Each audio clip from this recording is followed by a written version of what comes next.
لیکن لوگوں میں ایک غصہ ہے، لوگوں میں ایک جنون ہے، لوگ فرسٹریٹ ہو چکے ہیں یہ دہرایا نظام دیکھ دیکھ کر۔ مقصد ملزم اور مجرم میں فرق ہوتا ہے.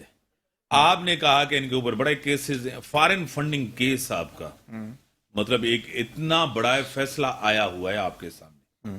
اور دوسری بات یہ ہے کہ توشہ خانہ، وقت کا وزیر اعظم چیزیں کم پیسوں پہ لے پھر وہ بیچے، یہ کیسی روایت ہے؟ آپ کو خود پتہ ہے. دیکھیں توشہ خانہ کی ماضی نے اٹھا کے دیکھ لیں، 20 سال کا ریکارڈ آنا چاہیے منظر عام پر. اور اگر کسی پرائم منسٹر کو دیکھیں، وہ بھی ایک لیگل وے میں انہوں نے پرچیز کی ہوئی، اگر وہ چیز اور اگر وہ بیچی تو ان کا رائٹ ہے، لیکن اگر یہ نہ کرتے تو وزیر اعظم بہتر. کو سوٹ کرتا ہے ویسے. نہیں وہ نہ کرتے تو بہتر تھا، نہ کرتے تو بہتر تھا. ان سے ڈیمیج ہوئے ہیں سیاسی طور. دیکھیں ان سے ڈیمیج نہیں ہوا. دیکھیں میر صاحب بات یہ ہے، ایک ڈیمیج ہوتا ہے انسان بیانیے سے. اگر آپ کا نظریہ چینج ہو جائے، اب جیسے وہ خان صاحب ان سب کرپٹ لوگوں کے خلاف لڑ رہے ہیں، اگر آل آف اے سڈن اگر آپ دیکھیں کہ ان کے ساتھ بیٹھ جائیں، ان کے ساتھ صلح کر لیں اور پھر واپس اسمبلی میں یو ٹرن لے کر آ جائیں، پھر ڈیمیج ہوں گے. پھر نیشنل ڈائلاگ کس طرح ہوگا؟ نیشنل ڈائلاگ کا مقصد ہے بیٹھیں. یہ جو ڈرامے چل رہے ہیں کہ کبھی 8 سیٹوں پہ استعفیٰ منظور ہوتا ہے، کبھی 7 سیٹوں پہ استعفیٰ منظور ہوتا ہے، اس طرح سے استحکام نہیں ہوگا. پراپر طریقے سے الیکشنز کی ڈیٹ دیں، اس سے پہلے ایک اکاؤنٹیبلٹی ہونی چاہیے. الیکشن کمشنر کا چیف الیکشن کمشنر ایک شفاف ہونا چاہیے. اداروں کی تقرریاں جو ہونی ہیں وہ ایک پراپر نیوٹرل تر انداز سے ہوں، اس کے بعد الیکشن ہو جائیں. اور اس الیکشنز کو پھر سب جیسے 2006 میں شہید محترمہ نے اور نواز شریف صاحب نے وہ سائن کیا تھا، کیا کہتے ہیں سی او ڈی، ایسے سی او ڈی ہو. اور اس کے بعد میں نہیں سمجھتا عمران خان کہتا ہے میں ڈاکوؤں کے ساتھ، چوروں کے ساتھ بیٹھنے کے لیے تیار ہی نہیں. دیکھیں وہ تو ان کے ساتھ بیٹھنے کے لیے تیار نہیں، لیکن جب ادارے انٹروین کریں گے تو وہ کہاں جائیں گے؟ ادارے کا کام نہیں ہے آئینی طور پر. دیکھیں پاکستان کے ادارے ہیں، جب ملک کی سالمیت کی بات ہو، جب ملک کی عدم استحکام کی بات ہو تو اداروں کو انٹروین کرنا چاہیے. اور میں نہیں سمجھتا کہ ریسنٹلی آپ نے جوائن کیا جی ڈی اے کو چھوڑ کے تحریک انصاف کو جوائن کیا. آپ نے کہا کہ ایک بڑی سیاسی جماعت ہے، ایک مقبول سیاسی لیڈر ہیں، اور وہ مقبول لیڈر سیاسی جماعت جو ہے ان کا جو لیڈر ہے سندھ کو نظر انداز کرتا ہے. آپ کو پتا ہے سندھ کے بڑے شہر کراچی کو نظر انداز کرتا ہے کہ آپ کتنا ٹائم ان کو دینا چاہیے سندھ کے اندر. جتنا انہوں نے کے پی کے کو ٹائم دیا ہے، جتنا انہوں نے پنجاب کو ٹائم دیا ہے، اتنا ٹائم کسی کو نہیں دیا. سندھ کے اندر سیاسی طور اس پارٹی کے اندر بڑی گروپنگ بھی ہے، آپ کو خود پتا ہے، مجھے بھی ذاتی طور پتا ہے کہ پارٹی کو یہاں مضبوط ہونا چاہیے. کیا کہیں گے؟ دیکھیں پنجاب کے پی کے میں تو پارٹی بہت مضبوط ہے، اور صوبہ سندھ میں بھی شہری علاقوں میں تو P T I no doubt کہ ایک مضبوط اور سب سے پاپولر جماعت ہے. کراچی کو لے لیں، حیدرآباد کو لے لیں آپ. لیکن مسئلہ یہ ہے کہ مسئلہ ہے اندرون سندھ. میرا تعلق وہاں سے جہاں پہ میری پارٹی سب سے کمزور تھی ہمارے جوائن کرنے سے پہلے. اب وہاں پہ لوگوں میں بھی خوشی ہے، اور وہاں پہ ایک چینج کی لوگ سمجھتے ہیں. ہمیں ایک نیشنل پلیٹ فارم کی ضرورت تھی، انہیں ایک نئے کارکنوں کی ضرورت تھی جو بہتر انداز سے عوام کو لے چلیں، بہتر انداز سے پارٹی کی نمائندگی کر سکیں. جب ابھی بھی آپ دیکھ لیں گے ساری پاپولر پی ٹی آئی کا سارا، اگر آپ دیکھ لیں کہ وہ ساری کراچی پہ ہی مشتمل ہے. اندرون سندھ میں اب لوگوں نے آنا سٹارٹ کیا ہے، لوگ اب پی ٹی آئی کو سیریس لینا سٹارٹ کیا. اور میں سمجھتا ہوں کہ اندرون سندھ کو جب ہم فوکس کریں گے، اور اس کا حل یہی ہے کہ خان صاحب اندرون سندھ آئیں. اور ابھی ریسنٹلی انہوں نے، جب میری ان سے ملاقات ہوئی تھی تو ابھی انہوں نے کہا ہے کہ وہ ابھی نیکسٹ اندرون سندھ میں جو جلسے ہوں گے وہ حالہ میں وہ جلسہ کریں گے، اور اس کے بعد پھر فردر دادو میں بھی ان کو جلسہ کرنا تھا، لیکن دادو کی سچویشن فلڈ کی وجہ سے ٹھیک نہیں ہے. جتوئی صاحبان آلریڈی ہیں، لیکن وہاں پہ فلڈ جو کے این شاہ کی صورتحال، اور پھر کل بڑا افسوسناک واقعہ ہوا ہے وہاں پہ بھی، جہاں پہ ڈوبا بھی کے این شاہ اور پھر کل جلا بھی کے این شاہ.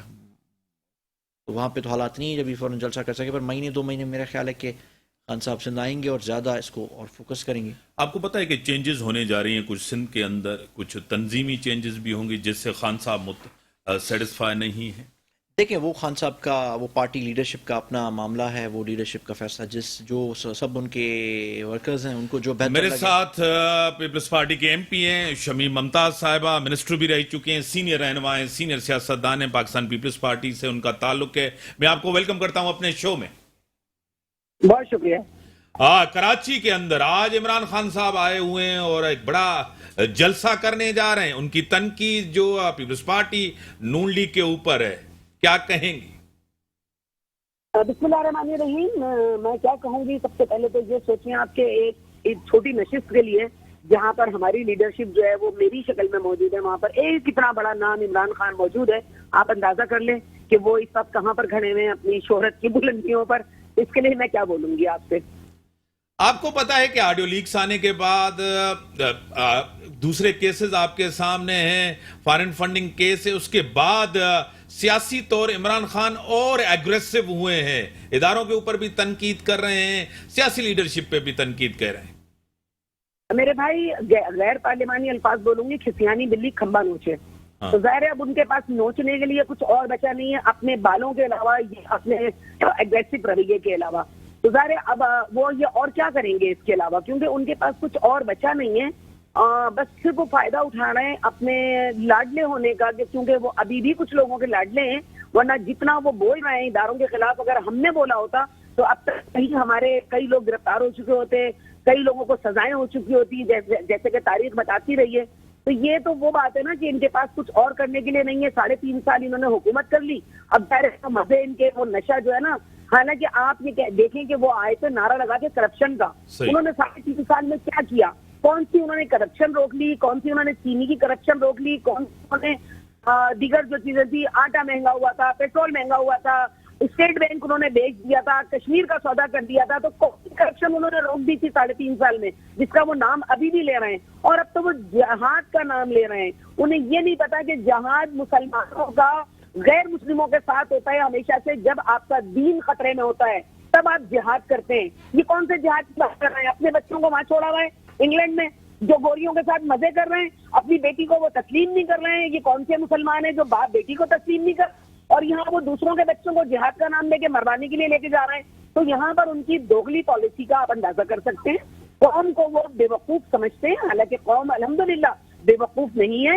اور سندھ کی عوام تو بہت باشعور ہے سیاست کے معاملے میں، ہم سب کو پتہ ہے. اور اگر ایک بات اور سنیں، آج عمران اسماعیل صاحب بول رہے ہیں چینل کے اوپر کہ انہیں جو ہے وہ الیکشن کمیشن پہ بھروسہ نہیں ہے کہ ان کی نگرانی میں الیکشن ہوں گے، اور دوسری لائن میں وہ یہ کہہ رہے ہیں کہ عمران خان ساری سیٹوں سے جیتیں گے. بھائی یہ کون سی سیاست ہو رہی ہے؟ ایک طرف آپ کہہ رہے ہیں کہ آپ کو بھروسہ نہیں ہے الیکشن کمیشن پہ، اور ایک طرف آپ کہہ رہے ہیں عمران خان جیتے گا. تو مجھے تو یہ سیاست ان کی سمجھ میں نہیں آ رہی ہے. وہ پہلے سے تیاری کر رہے ہیں کہ اگر وہ ہار گئے، انہوں نے منہ کی کھائی، تو وہ کہتے ہیں کہ جی الیکشن کمیشن کا ایمان تھا. اور اگر وہ جیت گئے تو وہ کہیں گے کہ دیکھا وہاں میرے ساتھ کھڑی تھی. تو یہ فیصلہ تو تحریک انصاف کو کر لینا چاہیے. شبنم صاحبہ، آپ کو خود پتا ہے کہ ان کو ٹائم زیادہ ملا تھا، اس میں کوئی شک نہیں ہے کہ تقریباً 4 سال وہ تھے، آپ کو 4-5 مہینے ہوئے، کم ٹائم مل رہا ہے، اس کو کمپیئر نہیں کیا جاتا. لیکن آپ تجربے کار ہیں سیاسی طور، پیپلز پارٹی ایک بڑی سیاسی جماعت ہے، نون لیگ سیاسی جماعتیں ہیں، آپ بار بار اقتدار میں رہیں. آج معیشت کی جو صورتحال ہے آپ کے سامنے، غریب بندہ گزارا نہیں کر سکتا، کیا کہیں گے؟ ظاہر ہے ہم یہ جملہ بہت پرانا ہو گیا ہے کہ ہم پچھلوں کا جو ہے وہ پورا ہیں، لیکن ظاہر ہے آپ کو پتا ہے آئی ایم ایف سے کس نے معاہدے کیے، کس نے آئی ایم ایف سے جا کر یہ سب کچھ کیا، اور کون لایا انڈیا سے اسٹیٹ بینک کی نگرانی کرنے کے لیے ایک خاتون کو جو کہ غیر مسلم ہے. کون یہ سب کچھ کر رہا تھا؟ ظاہر اب وہ گئے ہیں تو ان کا جو بویا ہوا ہے وہ بعد والوں نے ہی کاٹنا ہے. لیکن آپ دیکھیں ابھی پیٹرول کی قیمتیں مسلسل نیچے آ رہی ہیں، ڈالر نیچے آیا ہے. اور آج آپ نے دیکھا ہوگا یوٹیلیٹی اسٹور پر بھی آج وفاقی حکومت نے کام کیا ہے کہ کچھ چیزوں پر ریٹ کم کیے. آہستہ آہستہ ظاہر ٹائم لگے گا. اتنے 4 سال کا جو ملک برباد ہوا ہے، کباڑا ہوا ہے ملک کا، اس کو سمجھنے میں کچھ ٹائم تو لگے گا. پھر جس طرح افیکٹ ہوا ہے ابھی سیلاب سے، معاملات آپ کے سامنے، جس طرح زمینیں برباد ہوئی ہیں، آگے کھیتی باڑی کا مسئلہ ہوگا، آپ اناج نہیں بو پائیں گے، گندم کی فصل نہیں آپ کی ہوگی، آپ کا کراپ نہیں بنے گا. تو ظاہر یہ چیزیں عوام اور ہم ہی فیس کریں گے. لیکن حکومت بالکل پوری کوشش کر رہی ہے، چاہے وہ نون کی ہو، چاہے وہ اتحاد میں پاکستان پیپلز پارٹی بھی شامل ہے، دیگر جماعتیں بھی شامل ہیں. ہمارا مقصد اس وقت سیاست کرنا نہیں ہے، ہمارا مقصد اس وقت خدمت کرنا ہے کہ ہم نے ان لوگوں کی خدمت کرنی ہے جو لوگ ابھی بہت بری طرح سیلاب کے ہاتھوں سے برباد ہوئے ہیں. ہمیں پہلے ان کی خدمت کرنی ہے، سیاست بعد میں ہوتی رہے گی. ٹیلی فون لائن پہ رہے ہیں آپ. مخدوم صاحب کہہ رہے ہیں کہ دوگلی پالیسی ہے آپ کی سیاسی طور، کیا کہیں گے؟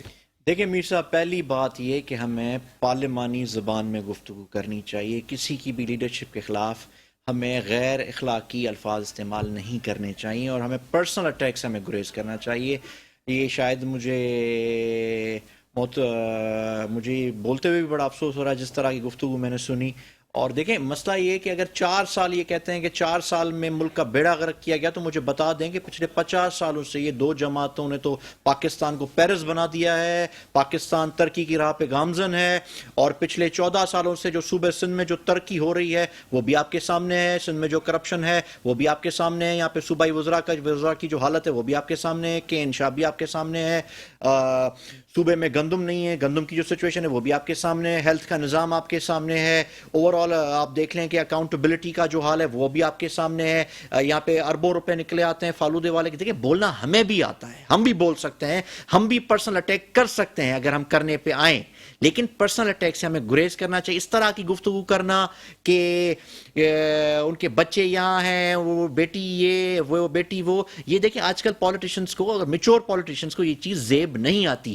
باقی پاکستان کی بدقسمتی ہے، اگر ایسے ہی ہمارے سیاستدان ہیں تو پھر اسی طرح ہی پھر عوام میں سمجھتا ہوں کہ برے حال میں رہے گی اور کوئی بہتری نہیں آئے گی۔ ہمیں بولنا نہیں آتا، ہمیں ایک خیال کرنا چاہیے کہ ایک ملکی کی ایک جماعتی کوئی لیڈرشپ ہے، اس پہ ہم پرسنل اٹیک کیسے کر رہے ہیں۔ اور 4 سالوں کو آپ چھوڑ دیں، پچھلے 14 سالوں کا آپ ریکارڈ لگا لیں، 2008 سے 2013 کی آپ پرفارمنس نکال لیں، 2013 سے 18 کی آپ پرفارمنس نکال دیں، 90 سے 93 کی گورنمنٹ آپ نے نکال دیں، 93 97 کی نکال دیں۔ آپ کی پرفارمنس کیا رہی ہے؟ تقریباً کافی دور سے آپ حکومت میں رہے ہیں، آپ سے بھی لوگ خوش نہیں ہیں، سندھ میں بھی کنٹینیو گورنمنٹ آپ کی ہے، کیا کہیں گے؟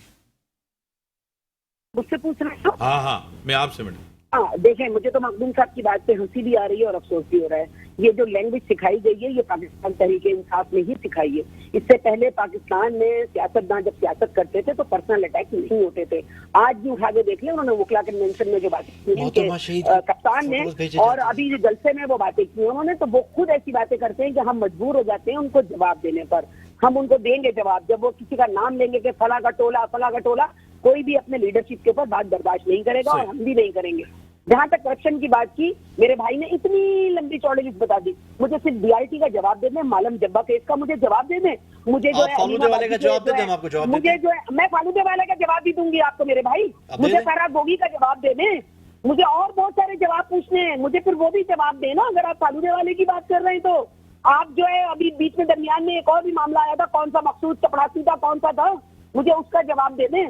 میں تو جواب دینے پہ آؤں گی تو میں تو بہت سارے جواب مانگوں گی۔ کوئی ایک میگا پروجیکٹ بتا دیں، اگر ہم نے 14 سال حکومت کی ہے، سارا درد پیٹ میں جو ہے نا وہ یہی ہے کہ سندھ میں جو ہے سوسائٹی کی گورنمنٹ ہے، ہم انشاءاللہ آپ کو 2023 میں بھی گورنمنٹ بنا کے دکھائیں گے۔ اور 50 سال والی بات کو بھی تصحیح کر لیں، 75 سال پاکستان کو بنے ہوئے ہیں، جس میں سے 30 سے 40 سال جو ہے وہ جمہوری حکومتیں پاکستان میں نہیں رہی ہیں، شب مار کے جمہوری حکومتوں کا قتل عام کیا گیا، کتنے دن رہا؟ ہماری گورنمنٹ کا بتا دیں، پاکستان پیپلز پارٹی کی گورنمنٹ، بے نظیر بھٹو شہید صاحبہ کی گورنمنٹ کو 2.5 سال 24 مہینے 22 مہینے کر کے جو ہے وہ اتار دیا گیا، شب خون مر کے 18 مہینے کر کے۔ جن لوگوں نے میر صاحب حکومت ہٹائی، آج کل پیپلز پارٹی کے چیئرمین جو ہیں انہی کی کابینہ میں وفاقی وزیر ہیں۔ بڑی مہربانی سر، بڑی مہربانی، آپ کی بڑی مہربانی۔ ملک کے جو حالات ہیں آپ کے سامنے ہیں، معیشت، سیاست، آپ دیکھیں ایک دوسرے کا احترام کرنا ضروری ہے، پرفارم کریں، لوگوں کو ڈیلیور کریں اور سیاسی طریقے سے اقتدار میں آئیں اور سیاسی طریقے سے کسی کو جمہوری طریقے سے، آئینی طریقے سے گھر بھیجا جائے۔ اسی کے ساتھ اجازت، اللہ حافظ۔